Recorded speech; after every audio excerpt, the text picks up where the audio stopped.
చెల్లి ఉన్న మార్త, మరియ, వీరి విషయాలు చూస్తే పొంతన లేని స్త్రీలుగా వీళ్ళిద్దరూ కనబడుతున్నారు.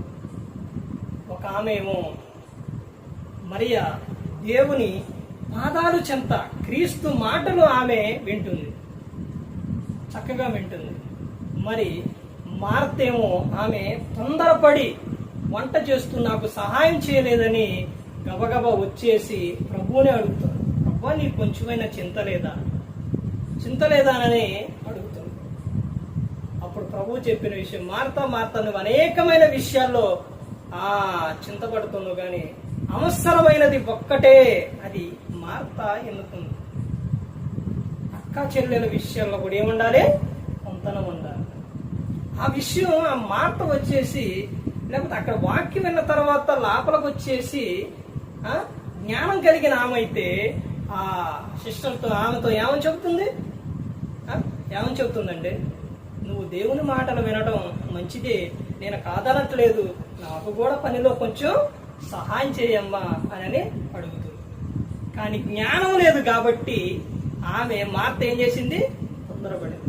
అక్కా చెల్లెల విషయాల్లో కూడా ఏముండాలంటే పొంతన అనేది ఉండాలి, తొందరపాటు అనేది ఉండకూడదు, తొందరపాటు నిర్ణయాలు అనేది ఉండకూడదు.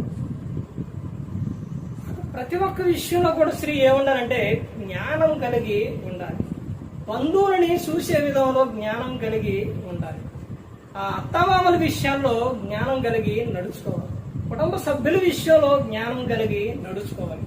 జ్ఞానం కలిగి నువ్వు ముందుకు వెళుతున్నప్పుడు, జ్ఞానం కలిగి నువ్వు ప్రతి ఒక్కటి కూడా చేసినప్పుడు ఆ కుటుంబం ఫలిస్తుంది. ఎంతో మంది స్త్రీలు ఒక బాధ్యతగా కుటుంబాన్ని కట్టే విషయాల్లో జ్ఞానం కలిగి ముందుకు వెళుతున్నారు.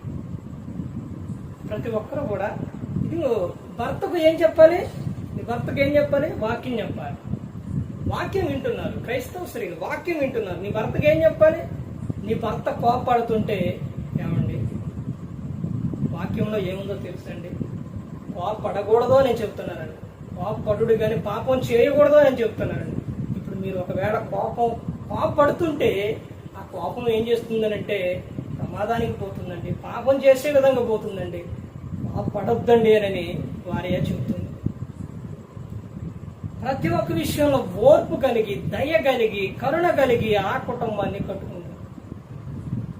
అందుకనే దేవుడు సాటైన సహాయంగా ఇచ్చారండి. ప్రతి ఒక్కరు గమనించుకోవాలి, ప్రతి ఒక్కరు కూడా తెలుసుకోవాలి, ప్రతి ఒక్కరు కూడా దేవుని యందు భయభక్తులు కలిగి ఉంటారు. ఎవరు కూడా నశించి నరకానికి వెళ్ళిపోకూడదు. యేసుక్రీస్తు ప్రభువు ఈ లోకానికి వచ్చి మనందరి కోసం శిలువలో ఆయన మరణించారు. ప్రతి ఒక్కరు కూడా దేవుని యందు భయభక్తులు కలిగి పరిశుద్ధాత్మ మాట ఏంటి హృదయ శుద్ధిని కాపాడుకుంటూ క్రీస్తుని పోలి నడుచుకున్నప్పుడు లోకం విడిచినాడు పరలోకానికి చేరుకుంటారు. మరి ఈ విధంగా నిలబెట్టి మాట్లాడుతున్న తండ్రి దేవునికి కృతజ్ఞతాస్తుతులు చెల్లిస్తూ ఇంతవరకు శ్రద్ధగా ఉన్న మీకు ప్రభు పేట నా హృదయపూర్వక వందనాలు చెల్లిస్తూ ఈ మాటలు అందరికీ